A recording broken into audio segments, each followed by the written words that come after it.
Hello दोस्तों, कैसे हैं आप? तो जैसा कि आप सब जानते हैं कि इंग्लिश में हैज, हैव और हैड का कंसेप्ट क्लियर करना बड़ा जरूरी है। बहुत सारे लोगों को डर लगता है टेंसेस से, टेंसेस को सीखने से, उनके कंसेप्ट को ध्यान में रखने से। तो आज हम बात करेंगे हैज, हैव और हैड का यूज कहाँ कहाँ पे करते हैं और इसके कंसेप्ट को क्लियर करेंगे ताकि आप बेझिझके इंग्लिश बोल सकें। तो हैज, हैव, हैड का यूज करने के लिए अब मैंने ये वीडियो हिंदी में बनाई है। हम सब जानते हैं कि हैव के तीन टाइप होते हैं, हैज, हैव, हैड। अगर मैं बात प्रेजेंट टेंस की या वर्तमान काल की करूंगा तो मैं हैज या हैव का यूज करूंगा, और अगर मैं बात पास्ट टेंस की करूंगा तो मैं हैड का यूज करूंगा। और जैसा कि हम सब जानते हैं कि आई, वी, यू, दे के साथ में हैव का यूज होता है, और third person he, she, it या किसी के नाम के साथ में हैज का यूज होता है।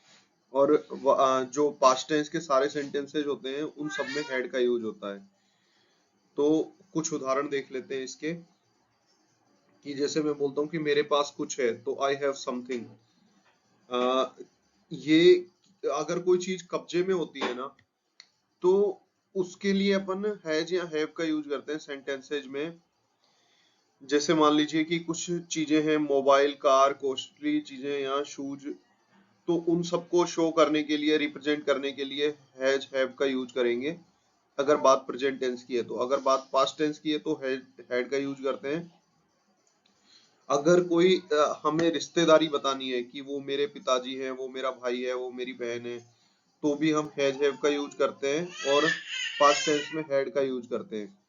बॉडी पार्ट्स को दिखाने के लिए, आंख, नाक, हाथ आदि को दिखाने के लिए हैज, हैव का यूज करते हैं। अगर आप किसी बीमारी से पीड़ित हैं, जैसे सर्दी हो गई है आपको, या आपको फीवर है, या आपको कोई दिक्कत है, दर्द जुकाम है, तो उसके लिए भी आज है आप हैज, हैव का यूज करेंगे। हैबिट, अगर किसी को अपने शौक बताने, हौसला, हक या इच्छा बतानी है तो हैज, हैव का यूज कर सकते हैं। तो कुछ एग्जांपल देख लेते हैं। जैसे हम किसी चीज को होने के लिए बताने के लिए हैज, हैव का यूज करते हैं, तो कुछ एग्जांपल देखते हैं कि मेरे पास एक कार है। मैं कौन? आई।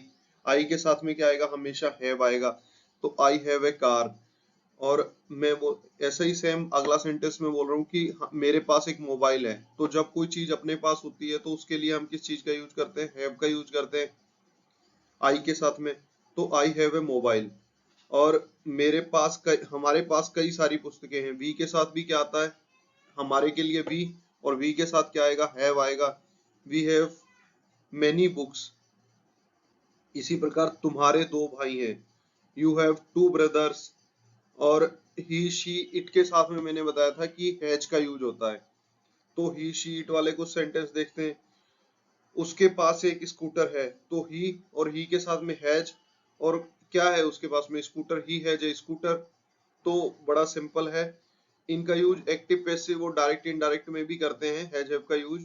वो आगे हम आने वाली वीडियोस में बताएंगे कि कैसे करते हैं। तो अगर आपको, ये तो थे सारे अफर्मेटिव सेंटेंस, यानी कि सकारात्मक वाक्य। अगर आपको हैज, हैव का यूज करके नेगेटिव या इंट्रोगेटिव, मतलब नकारात्मक या प्रश्नवाचक वाक्य बनाने हैं तो भी आप इनका यूज कर सकते हैं। उसके लिए आपको कंसेप्ट सिर्फ ये ध्यान में रखना है कि अगर आप आई, वी, यू, दे लगा रहे हैं तो उसके साथ में डू नॉट हैव आएगा अगर वाक्य नकारात्मक है तो, प्रेजेंट का। और ही, शी, इट के साथ में डज नॉट हैव आएगा। इसको याद रखने की एक अच्छी ट्रिक बताता हूं मैं आपको, कि ही, शी, इट या किसी का नाम होता है ना, तो इसमें ये हेल्पिंग वर्ब में एस या ईएस लगने से ये हेल्पिंग वर्ब सिंगुलर बन जाती है, मतलब एक वचन बन जाती है, एक वचन क्रिया। और अगर आप नाउन में ये एस या ईएस लगा देंगे तो वो बहुवचन बन जाता है।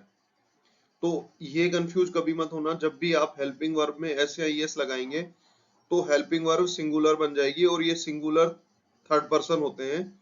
ये जो भी सब्जेक्ट होते हैं, ही, शी, इट, नेम, तो इनके साथ में सिंगुलर ही हेल्पिंग वर्ब आएगी। और ये होते हैं हमारे आई, वी, यू, दे, इनके साथ में हम हैव का यूज करते हैं और डू नॉट का यूज करते हैं अगर वाक्य प्रेजेंट टेंस का है। तो अगर बात पास्ट टेंस की करेंगे तो सब में आपको डिड लगा देना है बिना सोचे समझे, दोनों में, चाहे ही, शी, इट हो, चाहे आई, वी, यू, दे हो, सबके साथ में डी आ जाएगा। अभी देखिए कुछ इसका जो स्ट्रक्चर होता है ना, स्ट्रक्चर का समझ लेते हैं। सबसे पहले सब्जेक्ट आएगा। सब्जेक्ट क्या होते हैं? ये सब्जेक्ट है, इनमें से कोई भी सब्जेक्ट आपको वाक्य में मिल जाएगा। फिर उसके बाद में हैज हैव हैड आएगा, फिर नोट प्लस ऑब्जेक्ट या कॉम्प्लीमेंट आएगा। तो सबसे पहले प्रश्नवाचक वाक्यों के उदाहरण देखते हैं। क्या आपके पास एक अलमारी है? हैव यू एन अलमीरा? सबसे पहले हेल्पिंग वर्ब आ जाएगी, फिर उसके बाद सब्जेक्ट आ जाएगा, फिर उसके बाद में ऑब्जेक्ट आ जाएगा। क्या हरी के पास एक बंदूक है? हैज हरी है गन? देखिए मैंने बोला था नाम, राम, राम किसी का नाम है तो नाम हरी हो गया, और हरी के साथ में हमेशा हैज आएगा। Has Hari a gun? क्या इन फूलों का बड़ा आकर्षक रंग है? Have these flowers very attractive colour? तो दीज दोज इनके साथ में दे, दी दोज इनके साथ में हैव आता है हमेशा। तो यहाँ तक आपको समझ आया?